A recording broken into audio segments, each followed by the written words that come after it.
And we're back. Yeah, but only for 5 versus 5. Yeah, very true. Very true. Amen, brother. Hello, all. Look at us. We're doing a podcast. We are. Or listen. Or listen to us. I mean, Send us with your lobes. Stay a I'm while pretty and sure listen. you can listen wherever you listen to podcasts. We have news about things that are interactive video media. It's true. Yep. I played some games. Podcast. You did. You were a good boy. He's played a lot of the demos we've been talking about. So I played, I promised at least 4 demos. I played 4 demos. Let's get started. So the first one that I played was called Forever Skies. You played that one a bit. I did play that one a bit. Now, the only real issue that I had with this demo is that it was really short. So you got to play 30 minutes and then you had to start the game over. Like Alt F4 the game, start new game, play it again, This and see was if you can the get further. skyscraper survival sim? Yes. Okay. People are saying it's Subnautica in the sky, right? Okay. That was the vibe Skynautica. I was getting from it. Yeah, certainly has that vibe and certainly plays a lot like Subnautica. This one, I was really on the fence about at first because I got my 30 minutes in and I was like, well, that was kind of whatever. But thinking back on it, I was like, okay, I need to give it another try because I only got about as far as like crafting your first few items. So I thought, okay, well, there's some traversal to be done. There's more items to produce. There's quests that I still haven't completed. So I played it another few times. Now, again, you only had 30 minutes at a time to get anywhere in the demo. Yeah, speedrun that shit. So that's what I ended up doing. And aside from what I feel is really poor optimization, just briefly, I have my processor is Ryzen 7 5800X 3D. And I have, for graphics card, I've got a 2080 Super, and I've got 32 gigs of RAM and PCI Express all the way. Like, I have a pretty kitted system. This game kind of ran like garbage on it, to be honest. I had to bring it down to like medium settings to get 60 plus FPS. Hopefully there's a little bit more optimization before this comes out. It does come out next month. So hopefully the work that they have left to do before it comes out for its full release is some optimization, or at least hopefully they continue working on it optimization wise. Gameplay though, I did find it to be pretty fun. As far as I got, it's in the game, you scan items that gives you recipes to craft more items. Pretty standard survival game gameplay. But it played really well. As far as I can tell, there's a little bit of a narrative that you're trying to unlock as you're going along to find out what killed everybody in the area that this takes place. Okay. And you're essentially looking for the cure. That's what I got as far as the narrative goes. As far as the gameplay goes, pretty standard survival crafter fare, but it has a good aesthetic. I don't have a whole lot more to say about the game other than that. There's nothing that really stuck out to you. No, not in 30 minutes. Not in 30 minutes of a demo. Honestly, okay. I think the developers did poorly as far as making the demo as short as it is. I think I would have. It's a game that I could probably play some more, and I felt that every time the demo ended it's like, well, I didn't quite get the satisfaction that I wanted, and I feel like it was just outside of my grasp. That's a weird space to be in because, I mean, that sounds like it's good for a demo. Yeah. But it also might be detrimental. Right. Well, yeah. Now, did your shit save in between the demos? No. Okay, so yeah. Started over. From scratch. Yeah, no, that's so yeah. I see what you're saying because it's like, well, I just get the fucking basics down. It should be. It's weird that they made it a time frame thing rather than a all right, well, you hit so many points, you tried a few things, demo's over. Yeah. It's not uncommon for demos to do that, but in a game like this where you're expecting 40 to 80 hours of gameplay, a half hour, especially with tutorials and limited functionality in the first probably 5-10 minutes, like how much of the game are you really going to get to experience in 30 minutes? I think they would have been doing themselves a service by making it like 60 or 90 minutes, I'd say would probably be like a good sweet spot. Maybe even just, sorry to interrupt, but you get to experience X amount of mechanics that we have, and once you get to a certain point, the demo ends. Yeah. And his chat saying it's so far very visually pleasing, and it is a visually pleasing game. I think it has a lot of polish, minus what I feel is optimization issues. You do get to fly your first craft in the game. Now, the first time I tried to play the demo, I hadn't gotten that far and wasn't sure if that was going to be like a demo end or something like that. So that's really what pushed me to go forward in it in a second attempt. And on the second attempt, I got quite a bit further and it was fun. On the third attempt, which was my final, so I played it for an hour and a half, I got even further and got a little bit more narrative pieces, and it definitely left me wanting more.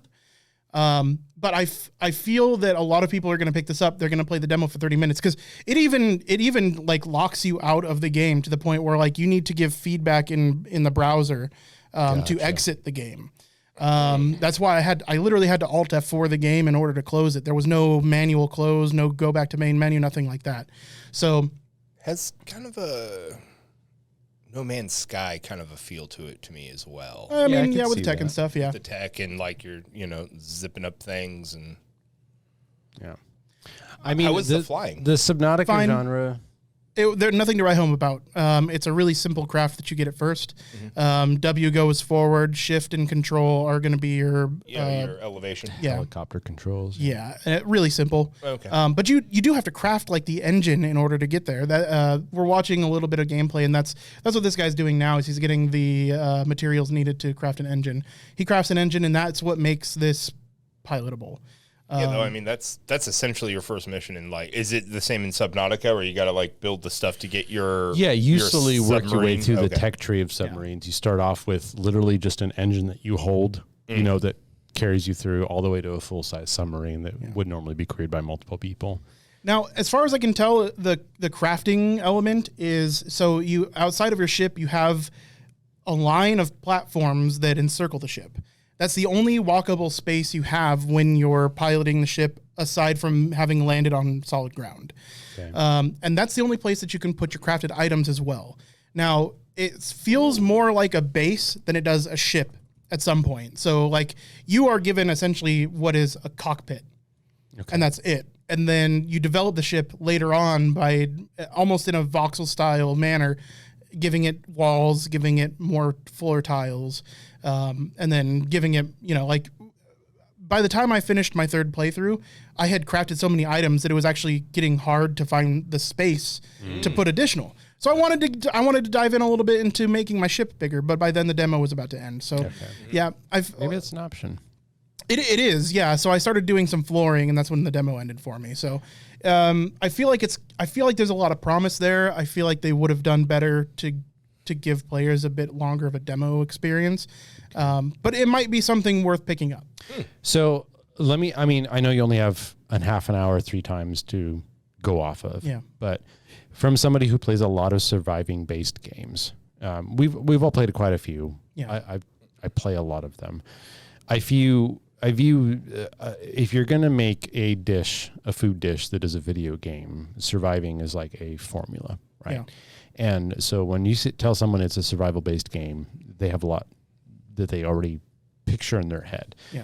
So there's kind of 3 ways you can take a survival-based game. One, you can have a survival-based game where the importance is the narrative, and that's something like, to some extent, Subnautica or maybe The Forest. Even though the narrative in The Forest isn't spelled out for you, there is a narrative there.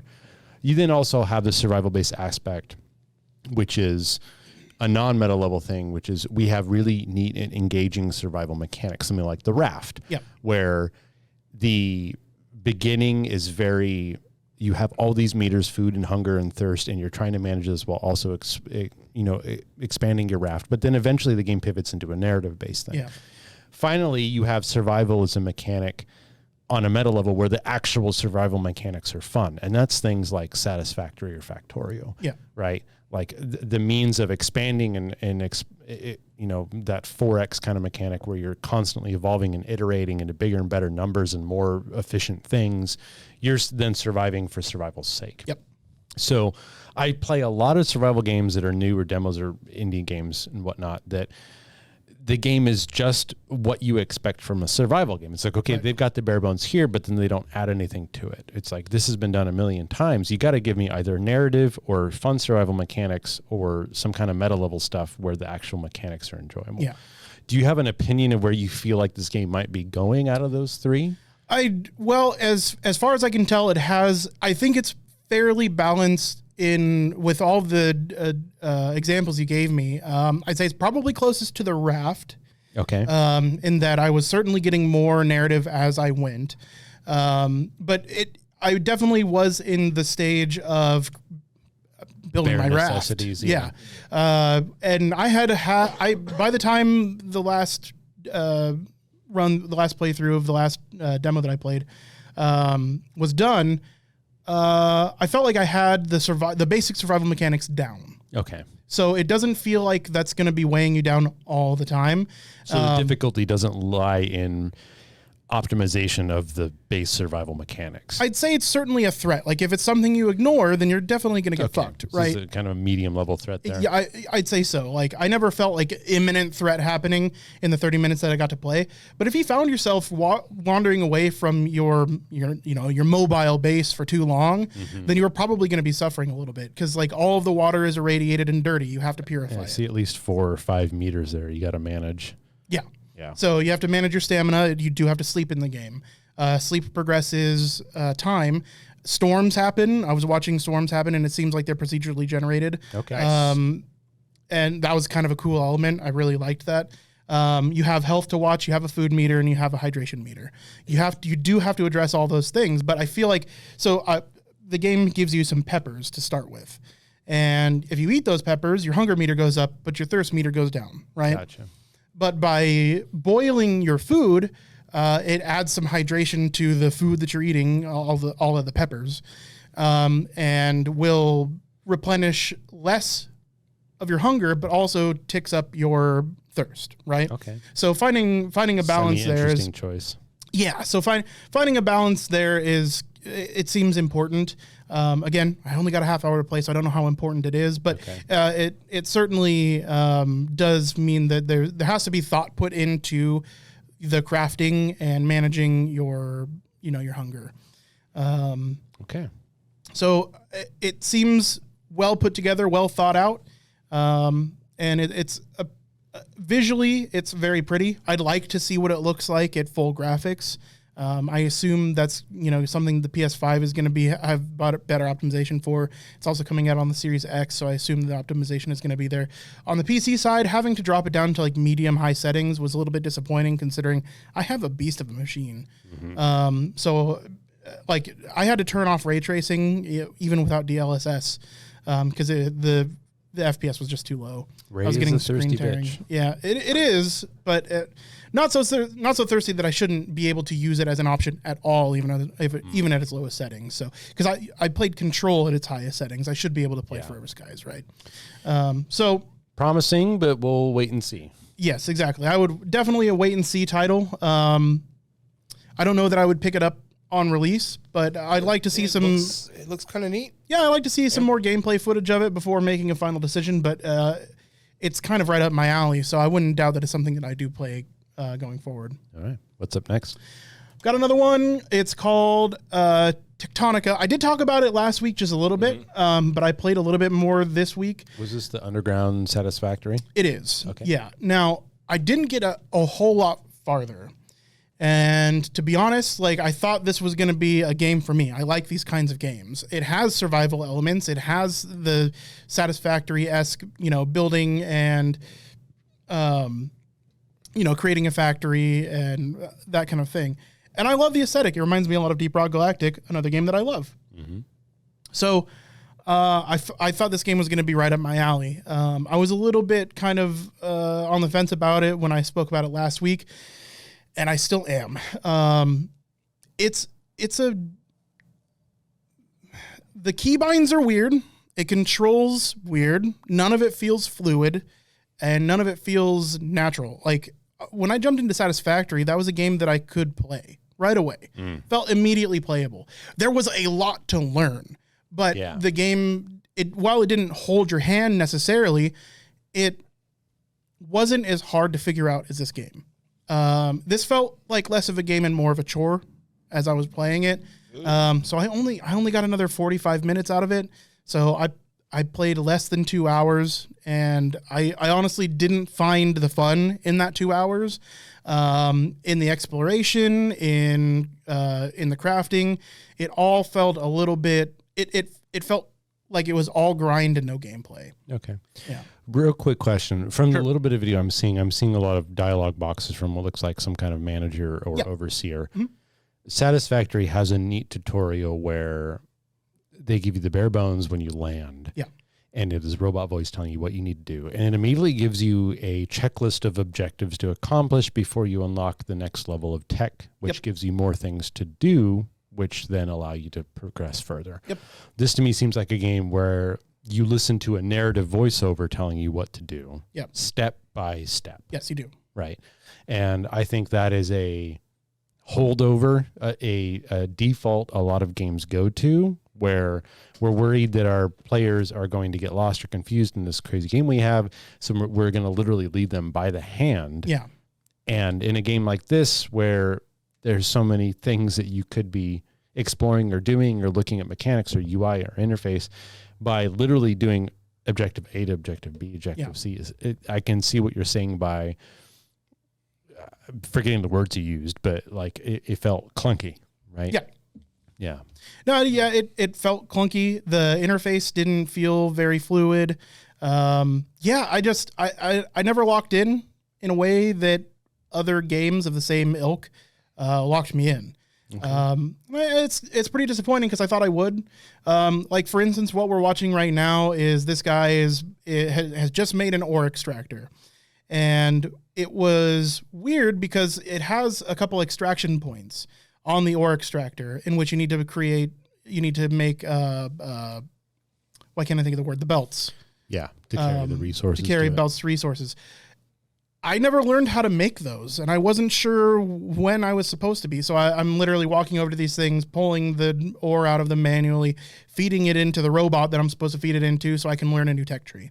Okay. And meanwhile, it's telling me that I need to make these automated belts, and I don't know how.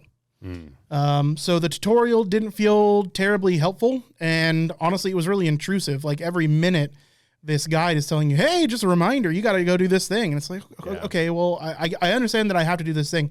Tell me how. Like, if there's something that I need to unlock by doing a little bit of traversal or finding other components, like, let me know. And I didn't really get that. While I'm not huge into having my hand held and getting some discovery on my own, it wasn't a fluid experience. I didn't feel like I knew what I was doing, and the game certainly wasn't helping me figure it out. Tutorials are such a fucking tightrope for devs to walk. Because like on one hand, I do want to give them credit that teaching somebody a new game is a art form unto itself. Yeah. Right. Like you and I, and even Josh, we've explored a lot of tutorials. And there are so many ways to do them, and there's so many ways to do them wrong.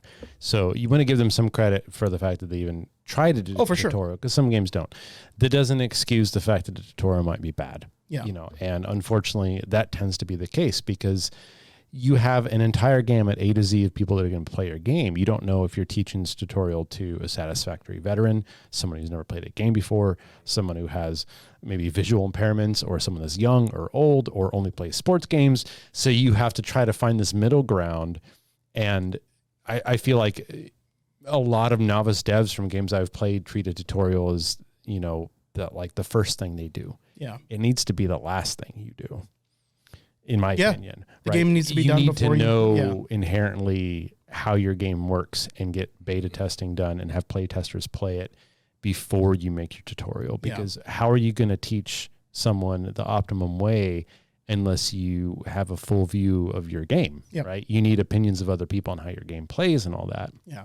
So I don't know if that's the case when they made the tutorial for this one. I'm just pulling things out of my ass, but I'm not unfamiliar with bad tutorials, and it's a shame because like the game might be really good. Yeah. And maybe it's after you get your fucking teeth in it, like, okay, this is fine, but yeah. I don't know.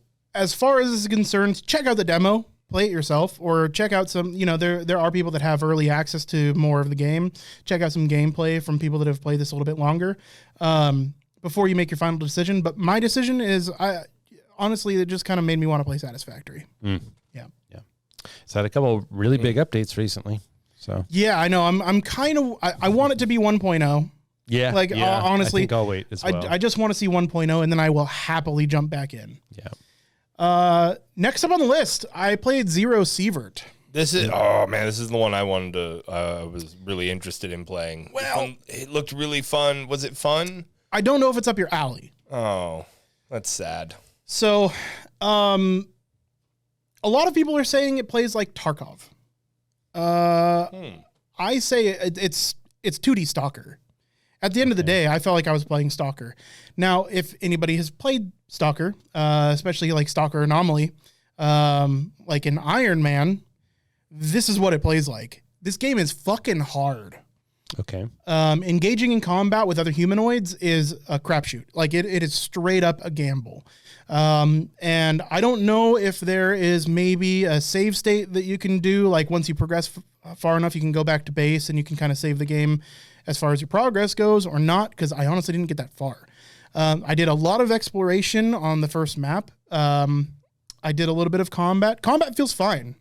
Everything about this game feels very fluid and easily understandable to anybody that's played a game like Stalker, DayZ. It's a lot of inventory management. It's a lot of, bar management, health, hunger, exactly, radiation. And if you're familiar with those types of games, this is probably going to be right up your alley, but just beware that it does have that extreme difficulty of something like Stalker Anomaly. It's very difficult. Okay. Like to the point where I have a Mosin and a handgun. I've got my Mosin out. I use it to kill a rabbit. Yeah, I have food, but then, a bad guy comes up on me and I get one shot, which is entirely possible. So you do have different calibers of weapons. So he must have hit me with a high caliber gun. I did choose, you do get to choose your initial loadout, just like Stalker Anomaly, from several different loadouts, or you can choose a custom one where you do essentially a point buy for the items that you start the game with. So I did choose a medium body armor instead of like a heavier body armor. That way I could have a choice between weapons. So that might've been my fault. But I mean, a choice at the beginning shouldn't be a fault. You know what I'm saying? Like there shouldn't be a loadout that's like, this is a bad choice. Well, I don't know that it's necessarily a bad choice in that maybe that is for more experienced players. Okay. Right. So I wouldn't necessarily call it a bad choice. I would call it the more difficult choice, like ramping up your difficulty non-artificially. Like this is a natural difficulty ramp up. Okay. So I thought this would be right up my alley because I play games similar to this. But I have to be honest, if it were first person, I'd probably still be playing it, being that it's top-down pixel art. While the pixel art is really good and the gameplay feels solid, I just don't feel the need to continue playing. Which is kind of sad because I thought it didn't. And a lot of it has to do with the sheer difficulty. It is a very hard game. Now, as far as like running up against wildlife and against some of the like, weird creatures and stuff, I was relatively successful with that. But when it comes to guys with guns, I had a hard time. And there's a lot of them. There's a lot of bad guys out there. So, this one, I'm not averse to going back and giving it another shot because I did only give it a couple hours. But I have to say that I wasn't I didn't immediately want to respawn and play again. Even though I did several times. So I did this as a game reviewer and somebody that does a video game podcast. I stuck to it for a while and gave it a good chance, and it's probably something that I'm not going to come back to. Okay. So that is Zero Sievert. I think it is a very good game. I think that people that are into this level of difficulty will enjoy the shit out of it. But not necessarily for me. Okay. Yeah. And finally, your Opum Magnus. Yeah, so this one... Did I say it incorrectly? I put a few more than a few hours into. Yeah, dude, you played this one all goddamn I played this all weekend. Yeah. There was last Friday, I literally, from the time I woke up until the time I went to bed, I played Earth from Another Sun. And this is the crazy game that looked like 7 games in one. Yeah. And it really is. Yeah. So it is an inventory management game. It is a third-person role-playing game. in that you upgrade your character. You have to talk to townspeople and take quests. It's also an MMO. I like that. It's also a first-person shooter. It's also a first-person shooter. It's also an RTS. It's also, well, not quite RTS. You don't control all the different... Okay. So you control the battlefield, but you have 3 options. You can send all of your troops into a position, you can send all of your defense into a position, and you can send all of your offense into a position. I see what you were saying. It felt like Mountain Blade to you. Yes. Yeah. And then you build an army. What happens is you're flying around your ship in space. You get into random combat. You do see the other ships. You can run from them if you want to by throwing up your boosters. You very quickly start to run out of fuel in that case. So it is a balance where like you have to be stopping at fuel depots to make sure you're fueled up or have fuel on hand so you can add them to your fleet. I don't mean to interrupt you, but this is really important. We watched the video. We talked about it. I didn't realize until you told me this is an MMO. This is an MMO. I thought this was single player only. No. So yeah. So on top of everything else. Yeah, it is an MMO. Okay. So you start out by being inside of your starting ship. At which time you, like once you go through the menus and stuff and get a little bit of a tutorial, you're then sent to an overview of space in which you are in the area of New Toronto. Like literally New Toronto. Okay. So from this aerial view, you can do things like recycle shipwrecks for supplies. You can mine comets, asteroids, and that kind of thing for supplies. You can also run into pirates. When you run into pirates, you can attempt to flee from them. There's a menu option for that, in which case you're probably going to get some of your shit wrecked. So some of your troops might die because the enemy fire breaches your hull, or your ship takes damage, so you're going to have that repaired by a ship manager at a dock.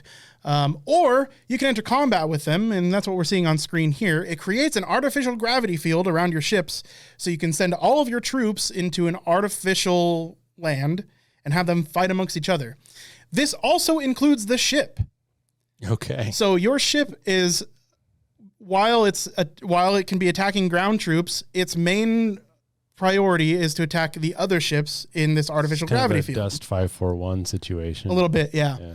So you don't have any control over your own ship, but you can totally down enemy ships. Like you do have weapons that are anti-ship.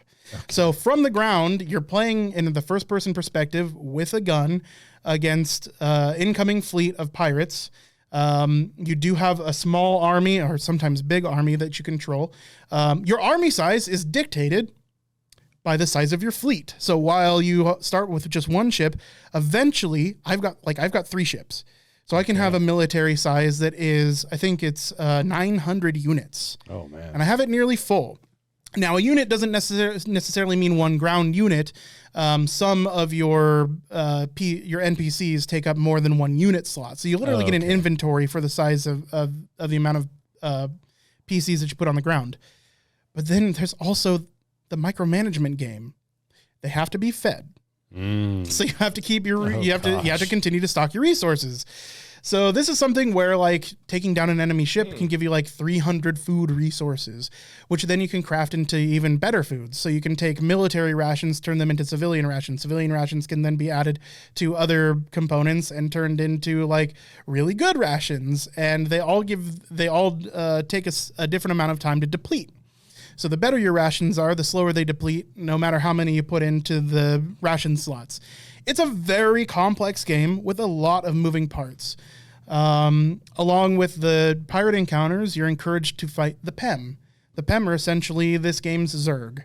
While there's a hive mind for the PEM, in which New Toronto has a deal that the PEM will not outwardly attack the player-controlled ships. If you leave New Toronto safe space and go to another area, they have such things as like PEM-controlled comets. The comet has a giant hive mind that flies it through space. Like a Starship Troopers style. Yeah. And sometimes they'll attack you and you end up in its gravity field by yourself fighting armies of PEM. Really interesting game. So you have it's a first-person shooter. It's like all of the genres that we've talked about. Along with there's relationship systems that you have with other. Gosh. Yeah, no, seriously, it's got an insane amount of depth. This guy heard the game devs say "kill your darlings." He heard artists say "less is more," and he said, "No, no, I refuse. More is more." You can buddy up with pirates and hire them. Like whenever you fight a pirate fleet, if you've made good friendships, now you'll have a buff that's for 10 minutes, pirates will no longer attack you. So you actually have to seek them out. There's a lot of quests that are fetch quests, kill pirates quests, kill this crew's quest, kill this crew, which will no longer show up in your game. Other players will see it in their map, but you can literally kill permanently NPCs that exist in the game. As far as I know, they're going to be generating more constantly. But yeah, it's an extremely intricate game. Can I say that it's a good game? Maybe. It has an infinite amount of promise, and I mean that quite literally in the fact that they're trying to cover every base. They're covering everything, and they do all of it good enough to keep me playing. Is it something that I'll play in the long term? That has yet to be seen. Some things need to improve. Difficulty. Sometimes I fight. So there's several different factors when you fight an enemy pirate ship. They have sizes. So you can have a small pirate fleet, a medium pirate fleet, a large pirate fleet, and a massive pirate fleet. Not only that, but they have levels, just like players have levels. So they have, you're fighting a massive pirate fleet at level 17. Also, if you end up fighting pirates, they can call other pirates that are nearby. So if there happen to be other pirates of the same fleet nearby, you can accidentally end up while you're chasing down pirates for daily quests, fighting 3 massive fleets of pirates, all of appropriate level, thus turning the encounter level, because the encounters have their own level, to something that goes from super easy to super strong. Yeah. So man, Look, I had a lot of fun playing it. It seems like an experience. It is. I would recommend everybody pick up the demo while it's out. It's still ongoing, even though it was supposed to end during Steam Fest. This is Earth from Another Sun. Earth from Another Sun. Okay. Yeah. We had some weird... because Nick found out the other day that they have a page just to explain NFTs, and that there will be NFTs in this game. As far as their implementation on the Steam platform, Steam doesn't allow NFTs or those kinds of transactions in their games from their launcher. It seems you might have to do those from the independent launcher that they also put out. Yeah, it's a little vague on what's going on with the NFT situation. Well, they're pretty straightforward about what they plan on the NFTs. Any item or player skin or anything that you might want to trade for a large amount of in-game currency or cash can be minted as an NFT from the game, as I understand, can be minted as an NFT, added to your crypto wallet, and then sold to another player with their crypto wallet integrated into their game. So, as far as NFTs go, I think that's probably the least egregious way to implement NFTs. I'm still not a huge fan. But as long as it's a player-driven economy and it only exists within this space, I think it's an interesting way to do a player-driven economy outside of the game. I don't know. I mean, I'm still baffled at the whole idea. They've got a non-Steam launcher browser website, and they got a Steam launcher browser website. Steam doesn't allow fucking NFT stuff, Web3 stuff. So how they're going to reconcile that is up to see. I really don't know how much of a thing that's going to play. I mean, it doesn't take much for a game to get taken over by money laundering or fucking gang activity. Like, there's that Albion Online. I don't know if we ever talked about it, but like, long story short, the whole thing's run as a laundering service for fucking different gangs. Yeah. Like, the game itself is just a vessel for money laundering. Right. And they don't even have NFTs in that one. Yeah. So. And this, I'm sure that could be leveraged in a way, but I'm not sure. I don't really know. Yeah. Yeah, it's hard to tell because it is supposed to be an in-game economy. So I'm not quite sure. Because you can add it to your crypto wallet, I'm sure there's some way that you can launder this. But it's an interesting implementation. Yeah. It seems like it may be the least it's the least exploitative that I've thought of, right? This demo, from what I've seen and what you said, it's impressive to see how far they've come trying to jam everything you can do in a game into one game. Like, kudos to that. Like, if you make it no farther, you've accomplished something. Yeah.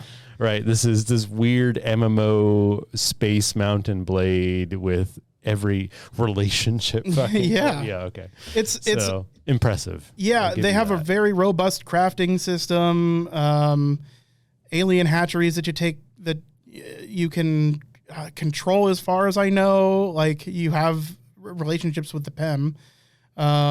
You can craft alien troops once you've learned their recipes from killing enough of them and stuff like that.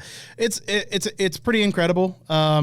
You can land planet side and take quests from big titty anime girls. Of course. There's also a cutscene where you can sleep with one of them. Of course. You know, so it's a game that's done everything. Has it done all of it well? No. All of it needs work. But I would say all of it's pretty fun. I really enjoyed my stay in Earth from Another Sun. There's this old story where these guys were at a bar and one guy said that he could steal a plane and like land it in the road, no problem. And someone dared him to do it, so he did it. And he did it twice. This is, to me, someone said, like, no one can get every Steam tag in one game. Yeah. And he said, fucking watch me. Fucking watch me. All right. Well, that is something else. I'm glad you didn't have any major, like, shitty ones. No, yeah, they were all pretty fun, playable. You know, some of them aren't for me. Yeah. Right. But that happens. There are people that I would recommend each of these games to. Mm-hmm. Certainly. Yeah. Okay. I played a few games over the last 2 weeks via methods. None of them were really to write home about. And really, they ended up just leading me to go back and play through some of my Steam catalog.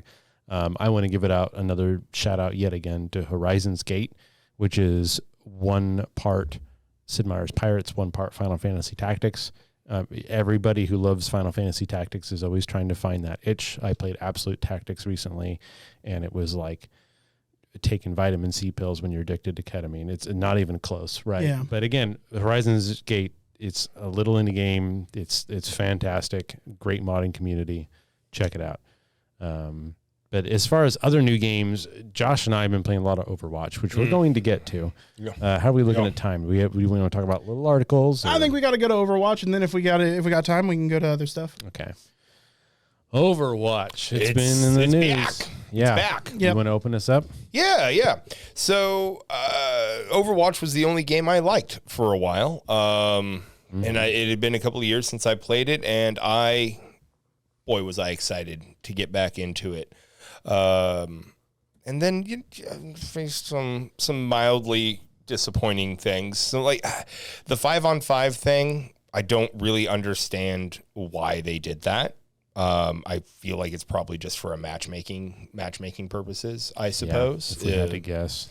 But having so the biggest change for me is there's only 1 tank. Mm-hmm.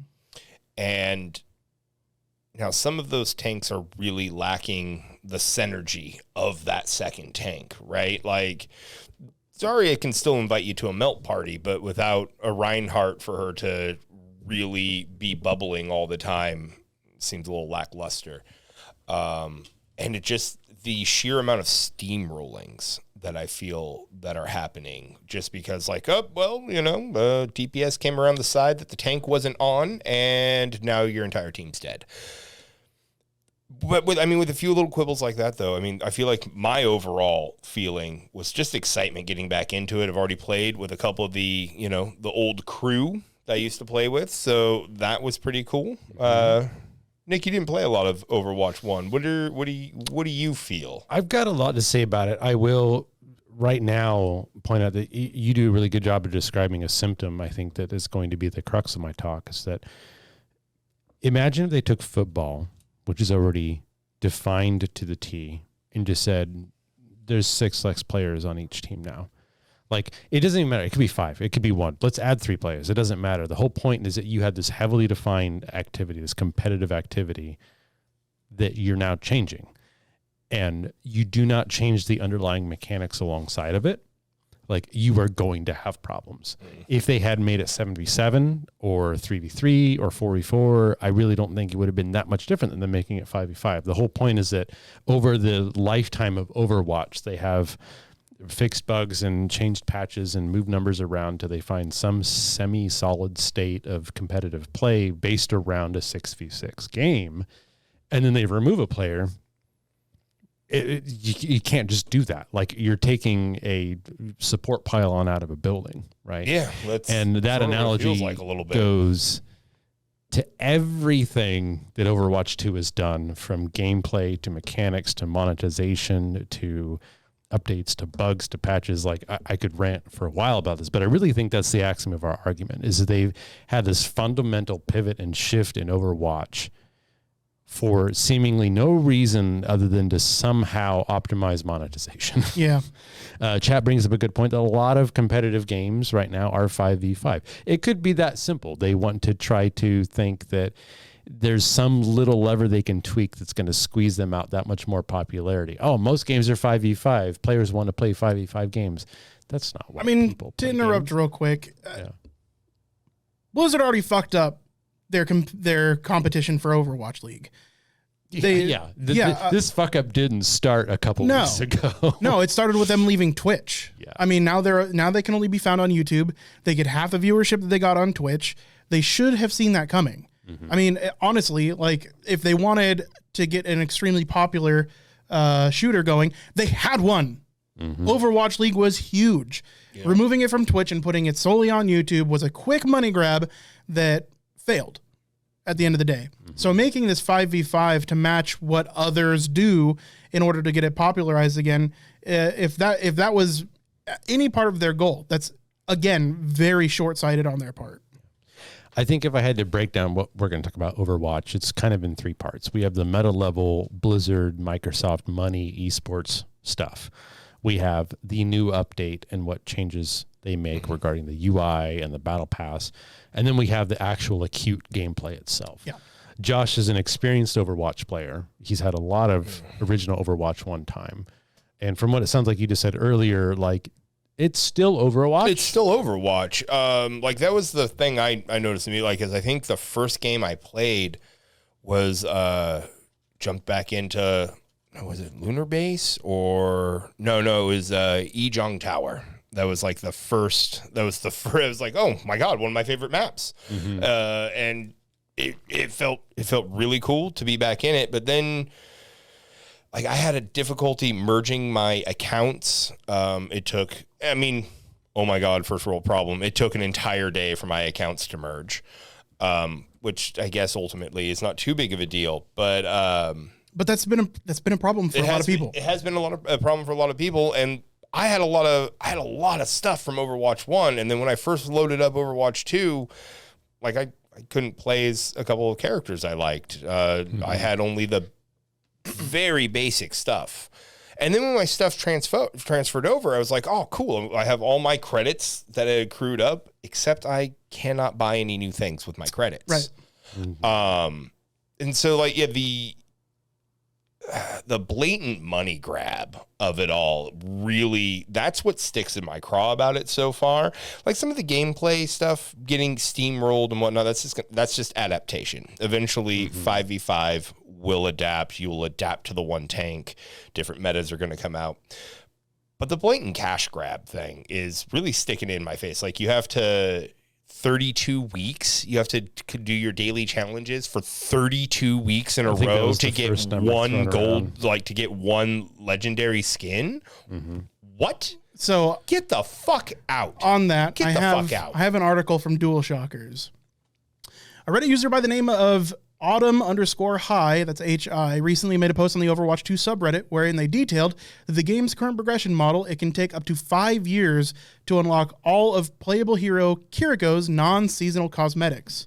So one character out of the 30-odd characters. So for anybody that wants to do the math here, the calculation wasn't too complicated. The user added up all the heroes' unlockables and their prices, which reach a total of 15,600 coins, that being Overwatch's premium currency. Coins can be bought with real money, of course, but they can also be earned through weekly challenges. However, completing all 11 challenges will only net you 60 coins per week. Yep. Really good Reddit comment, because I've been trying to get a general vibe of the room, both from the competitive Overwatch Reddit and the standard Overwatch Reddit, about like trying to find out really where this game's at. This is Reddit user Tourney3. I literally don't think people realize how ridiculous the prices are. Overwatch costs about $12,000 to buy everything for roughly 30 characters. League of Legends to this day costs about $3,000 for over 140 characters. Yeah. I mean, he goes on to do more comparisons, but the monetization is almost negligent. It is gross. Yeah. In both senses of the word. Obtuse Rubber Goose brings up a good point. Sorry, Josh, real quick. Is Kiriko is also a new character, which means she has vastly less cosmetics as some older characters. Yeah. Now, are you able to spend your old tokens on old cosmetics? I am able to spend my old on old. Yes, for old only, which, I mean, for the characters that I liked, like Mercy, I had her fully unlocked. Now I have to unlock like 30 more things because, Overwatch 2. But yeah, so for a few of my characters, everybody had 50 plus things unlocked at least. And it looked like they had about 100, 150 total items per character. The loot box system in the last Overwatch, while it was egregious seeming because you had to buy them sometimes, but at the very least, every couple of they were handing you out a loot box every couple of levels, and you were guaranteed to get some holiday skins in some of those loot boxes, right? Mm-hmm. Especially older ones. They don't even give you loot boxes anymore. I don't know. Someone said, I think someone said tonight, the game felt like it was all grind and no game in one of the games you were talking about. Mm-hmm. And it really feels like it's all grind and you get no reward.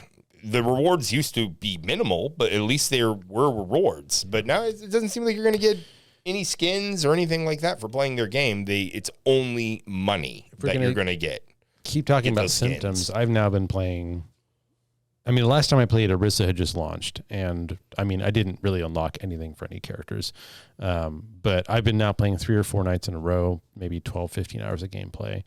I got a player icon. I got a Winston skin that everybody's going to get, this world, Vietnam-looking one. I think a May victory pose and a 76 pose. So not only is this stuff like predefined, but I know that everybody else is going to have these things, and there's no random factor. So not only were loot boxes bad, but we didn't realize how good we had it with loot boxes in the sense that you could get anything. You didn't know if you were going to get a skin or this, that, or the other thing. And that Skinner box notion of, I got a skin or a thing for the character I play as was rewarding in a Skinner box sense, but at least it was a thing. Now it's like, I don't play Winston. Maybe I could, but I've been playing 3 or 4 nights and I literally haven't really unlocked anything. Me personally, I don't really give a rat's ass about cosmetics, but I mean, it is important because a lot of people do. Yeah. And we always used to joke online about a pride of accomplishment in Overwatch with loot boxes, and we gave it shit, but they found a worse way to do it. Yeah. It's only gotten worse. It gets worse even than we're talking about because as Obtuse Rubber Goose in chat says, old seasonal and event skins can't be bought with the old currency. So if you didn't get that Reaper skin during the first Halloween season of Overwatch 1, you now have to spend cash on it. Yeah. And that cash is ridiculous. Like $12,000, for everything for 30 characters. So, that's hundreds of dollars a character. Yeah. So you can't buy old event skins with the old currency. That's what he's saying. Jesus Christ. On top of all of this, get fucked. The launch is pretty bad. I mean, if we had to grade it on an A+ is the worst launch ever, this is a solid B+ A-. There have been worse launches. Sure. Fucking Cyberpunk, No Man's Sky, shit like that, but it's bad. The part of the problem somebody pointed out, a good example is some people have been, some of the characters have been locked. They go to play and half the roster is unplayable because the original Overwatch 1 code didn't have characters gated behind a locked progression mechanism. And then they add that code in on top of Overwatch 2, and then you get bugs and problems. And suddenly 2-3 days into launch, people like Josh, he didn't have this problem, but a lot of people it did. half the roster you just can't play as. Yeah. You know, so they did this weird thing where they decided to like half merge Overwatch 1 into a new game in a half-assed way. And I feel bad for a lot of the devs and art team and whatnot, because we know this isn't their doing. Yeah. We know that Jeff Kaplan didn't fucking choose to do this. Well, Jeff Kaplan left the team. Yeah, so. he was kind of the last of the old guard, and as much shit as the Overwatch, Reddit crew and all that used to flick to, like, he would have been one to put his foot down about this level of stuff, and he probably tried it. You can't fight this quote unquote progress. Probably a lot of the reason he left. Yeah. So all of that aside, I mean, we haven't even begun to talk about a lot of the problems. The fucking Reddit comments, like I looked today, there was a weekly wrap up mega thread bug report thread that was like 2 days old. It's already got 1,500 comments. The question of ice thread 2.3, and almost every single one is bug this, problem that. Yeah. Right. They're migrating Overwatch 1 into this stillbirth version of Overwatch 2. But here's the question. If you're like me and you're like Josh and some of the other people, I'm not going to give them a dime. I did want to play the game quite a bit to get a feel. So if we get to like, okay, so let's say you don't care about cosmetics, and you get over the bugs and you get things fixed. What is the gameplay like? And you gave us a good... It's going to change. It is. You said 5v5, 6v6. That's a huge deal. You used to have 2 tanks. Now you have 1. And you're always going to have a meta regardless of what your roster looks like and what your game is, because that's a meta is just the most optimum thing in a given scenario. But we encounter yet another problem here where, again, they've defined this game as 6v6. And a lot of what Overwatch had that made it different, maybe not necessarily better, but different from other shooters, was... it was slower. The time to kill was slower. Your time to think and plan and use strategy over tactics and quick reflexes to make decisions was important. I think back to like WoW PvP, it wasn't over in 5 seconds. You had to manage your different bars and optimize your rotations and pivot when important things happen. Whereas something like Call of Duty, the person who isn't running around the corner gets to kill the person who is, right? Yeah, and you could also respawn and hear brr, and you're dead. Exactly. So in Overwatch, it's surprising to be on top of all this, coming from having not played it in years and had played a lot of other games since then, how antiquated this game feels. By default, red outlines on the enemy so you can see easily what you're doing. But this game it's a 5v5 rumble fest. Most times you're fighting, it's all 5 team members versus the other 5 in a general combat area. It's chaotic as fuck. And just like Warcraft, there's all kinds of sounds, ground effects, graphics, special effects going off, that just trying to focus on what you're doing takes 90% of your effort if you're not a 9-year-old on Adderall. Yeah. On top of that, you've got a kill feed in the top right as your only indication if your teammates are alive, unless you happen to be looking at them when they're dead. Your life bar is in the bottom left, which you do not have time to look at because you're busy trying not to die, right? Your cooldowns are in the bottom right. They're literally in opposite corners of the screen. And you're lucky if you have any kind of UI around your reticle telling you your abilities and shit. So while I've been jumping around from tank to assault to healing, and Josh has been going back to mainlining Mercy, like you have to get so laser focused to make progress, because the time to kill and the pace of the game has increased dramatically. Yeah. It is much more like a standard shooter now, which has removed something that was defining to me for Overwatch. Yeah. And a lot of people are raising the point, like, if time to kill and the speed of gameplay is going to increase so much, why don't I just play all the other games that isn't having the problems Overwatch is having? Yeah. I don't want to hog the mic, but like, it's baffling to me that in this day and age, I don't have somewhere in my UI like a picture of my teammates and their current status of being alive or hurt or dead. If I'm tanking, I'm facing 4 other people. I'm trying to keep their attention. I'm trying to appeal for my healer. I'm trying to push the objective. If people are dying behind me on my team, I get a pink noise amidst every other fucking sound effect that's going on. I don't know. So many times I push in thinking, okay, I even call it out. My ultimate is charging. And then I realize my entire fucking team has been dead for 5 seconds. That's an eternity in this game, right? And how do you know, right? Unless you're really, really good at the game and you can take the time to... It baffles me how antiquated this game feels. And yeah. So that's where I'm at. Like, I'm having fun because I'm playing with my friends, and we have a full stack group. Totally. And that will happen with any game where you're playing with your friends in a full stack group. We could literally be playing Call of Duty or Battlefield, and I'd probably still be enjoying it just as much. But that's all I have going for it right now. The nostalgia, I guess. Yeah, the nostalgia factor is big right now because this was, like I said, I made a lot of friends playing this game. Yeah. So I'm excited to play the game with them again and to, play with new people, of course, as well. Play with my new friends and whatnot. So it's exciting to be able to do like the thing that I really used to like to do, even though it's not quite the same. But I don't know how long that, like, the nostalgia is going to hold on for. Like, I think for us, it's going to last as long until one of our core group stops playing, and then another person's going to stop playing, and then within a few weeks, we're all going to stop playing it, right? I mean, it's kind of unless they make some changes. I don't know. It's a perfectly playable game. Don't invest money in it because that's what they want. Yeah, don't give them give them any money. They don't deserve it. Yeah. So did you guys run into the Torbjorn or the Bastion bugs? Yeah, the bugs are numerous. What's the Torbjorn one? Torbjorn is if you begin his ultimate, as long as you're spamming the ult button again, it goes through another cycle. So it doubles up his bugs. I wondered about that because in a couple of games I was playing, not yesterday, but the day before, I was like, I swear to God, that Torb just ulted. How is he okay? Yeah. So he gets to ult twice. Cool. That's his thing going on. Now, you guys, I assume know about the May one. Well, Maze isn't as egregious. It's not a team wiping. Maze bug. is bad for May, but Bastion's got this thing where he can drop as many artillery shots as the time limit allows, and he's normally only supposed to have 3. Right? Yeah.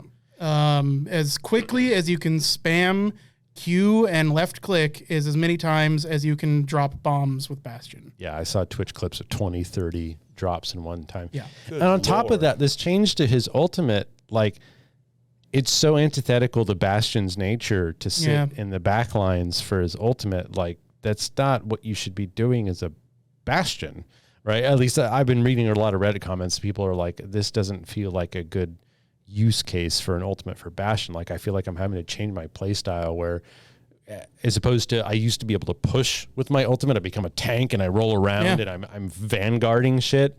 Now I need to find a room to hide in so I can drop a bunch of artillery. The other one, Doomfist, he's got a Doomfist, right? Yeah. Namesake, eponymous. His fist does less damage per second right now than the V melee key every character has. Yeah. Right?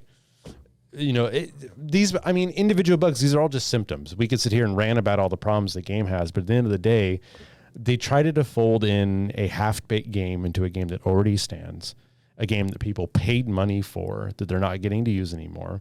I mean, game as a service, sucks to be you. You never actually own the game, but still, that doesn't make it okay that this is what happens.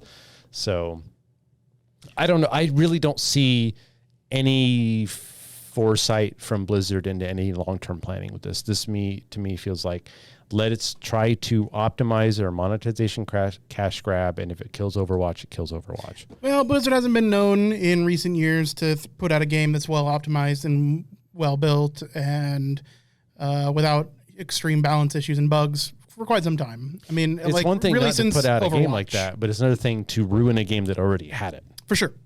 I mean, but they do that with WoW every time they put out new content. That's fair. Real quick, I do have a correction from Obtuse Rubber Goose in chat. Torbjorn's ability was not his ult; it's his E ability, which is even worse. Regular ability overcharge. So yeah, it's a spammable fucking ability. That's I would say that's arguably worse. Yeah, he also says unless they updated it as well, the question also remains of what happens if you don't manage to unlock a character on a battle pass. He says, if I don't get to level 55 on this battle pass and miss out on unlocking Kiriko, am I locked out of ever getting her without paying money? I remember them asking that on a Blizzard Blue response forum and getting a non-committal answer. Yeah. So I don't even know if Blizzard knows. Well, Blizzard doesn't deal in absolutes unless it's taking your money. That's what I mean. Yeah, they might not even have an answer to give you. Yeah. For example, there was a bug 2 days ago, this LC208 error, LE. People 2-3 days into launch started getting this error. You just can't log in.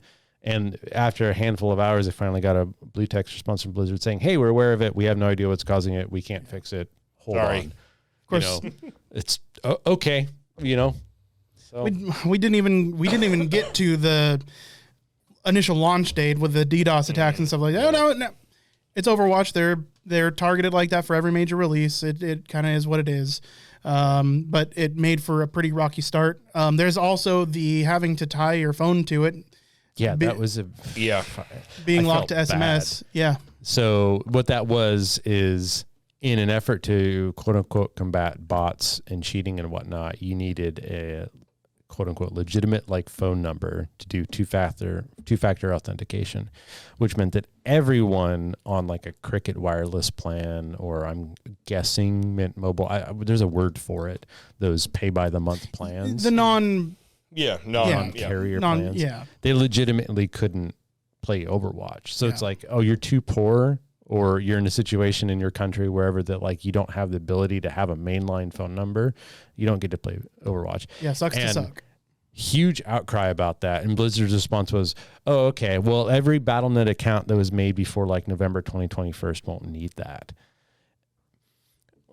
I mean, I feel like they're trying to shoot themselves in the feet. It's on top of everything else, you're going to throw this in as well. Are you not aware of how badly this launch is going already? One last bed shit before it becomes Microsoft's problem. Yeah, for real. I mean, now's the time. Yeah. Hopefully, ultimately, what we see is everything goes to Battle Pass and everything's free and everything's great. Yeah. I mean, yeah, I'd love blowjobs from angels too. Yeah. So that's Overwatch. The game is fun, but clunky and a little frustrating. Everything around the game is awful. Yeah. So if you enjoy playing Overwatch and you've got a crew to play it with, then it is enjoyable. Yeah. Just ignore everything else about the game. I don't know. You have a few character reworks where I'd say the weird, another thing that really threw me for a loop. Doomfist is a tank now. Okay. So that's fucking weird. What was another one? Reinhardt, feels pretty Reinhardt-y. Orisa is the big change. Oh yeah. Orisa. Whoa. Now, Orisa went through ups and downs quite a few times where you could, you'd sailboat her, Mercy booster, and she would be just fine.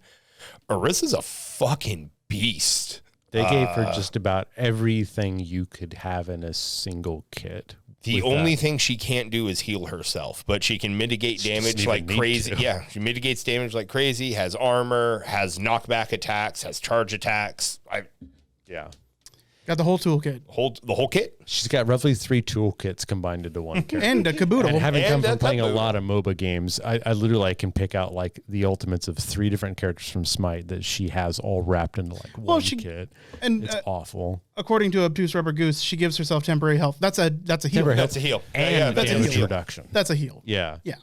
That's a heal. That's a self-healing tank. Yeah. It's just gross. Every time I play her, I'm like, I want to play Orisa at least once tonight just to have fun, but I feel bad. I feel bad picking Orisa because it's the enemy teams. Because we've done this. We start pushing someone, we kick their shit in, and then their tank switches to Orisa. I'm like, oh, they know they're losing. Okay. Things are going to change up now. But yeah, it's, it doesn't even feel worth talking about. As big as a deal it is, there's so many other problems that an overtuned character that happens in every. I mean, the bones have to be good before you start worrying about balance. Exactly. Yeah. You got a lesion on top of leukemia, right? Man, speaking of lesion. Oh, lesion. Because we're going long, we got to stop Overwatch, and because I want to please the SEO gods, we're not going to deep dive into it because we are going long. I'm sorry, there's a lot of puns happening here. I feel really poor girl. Adriana Chechik had her back blown out again. Oh my god! I didn't want to watch that. This time at TwitchCon 2022, jumping into a ball pit, broke her back. 2 places. In 2 places, had to have a metal rod put in her back this week. Hopefully everything goes well. She heals up well. That's terrible news. There was another streamer that broke their ankle in 3 different ways. Another one dislocated their knee. The sad thing is that you feel bad for someone who breaks their ankle, right? A broken ankle, that's awful. Don't wish that on people. A broken back is an entirely, especially for a porn star that does OnlyFans and the whole thing, right? I mean, that's a light, like, sure. The ankle, if you're an athlete or something, that could be life changing. Also, surgical stars, the inability to move the way she did, probably going forward for the rest of her life. That's fucking terrible. I mean, as much as we make jokes and puns about it, like what happened to her is terrible and completely avoidable. Yes, totally. I think that's the big thing. It was completely avoidable. 100%. Not only did they not do the due diligence in the pit to like make it deep enough and have enough foam, but people were already injured. Yep. And they're like, get in there. 2 injuries before she jumped in. Yeah, which it's just frustrating that even, it seems like a human concept at this point that you have these places and situations and events where people get hurt and injured, and because of the way American culture and life works, it gets to keep going until it causes a big enough problem that it gets forced to be stopped. How's that floor just not a bounce house? Like, I mean, fuck, dude, I thought about it for 30 seconds and came up with a better idea. Like, come on. Or just, I don't know. Entirely more foam. More foam. Yeah. I don't, oh, man. You do not land on concrete floors. Nope. Anybody who does wrestling, martial arts, gymnastics, acrobatics knows that concrete floors are the enemy. Yep. You don't want to land on them in any case, situation, or direction. And I'm so frustrated that something as big as Twitch couldn't afford to make a decent, safe fucking foam pit. Yep. Of all the things have the wherewithal to fucking stop it after it. Yeah, after there's already injuries. That's news to me. That makes it even worse. Yeah, that adds a whole other, what's the word? Negligent level to it, I suppose. But so I'm sure Twitch is going to fucking pay out compensation to avoid a lawsuit. Oh, yeah. Hopefully. They haven't said anything yet. I hope Adriana takes every fucking dime she can. Amen, brother. Because her career might be really fucked. Yeah. I mean, like, changed forever. Yeah, her life's changed forever. They need to gussy up. So, well, guys, that's gonna be it. We're gonna run this show out watching Amaranth step on her fans. I did see this. This is more along the lines. This is what I want to see in TwitchCon. This is modern Americana. This is perfect. Right? This is the pitchfork dude and his wife, but in 2022. This dude just had the best time of his life. Young fan, for your audio listeners, comes up in a mask to get a picture with, what's her name? Amaranth. And it gets signed. They take a picture, and then he gets down on all fours and sticks his ass out so she can Captain Morgan upon his posterior for a picture. And the man's got photos and videos of it forever. Yeah. Well, guys, thank you so much for listening and watching. Quite. Josh, would you lead us out? Well, catch us at that same tango time, that same tango place. Bye, everybody.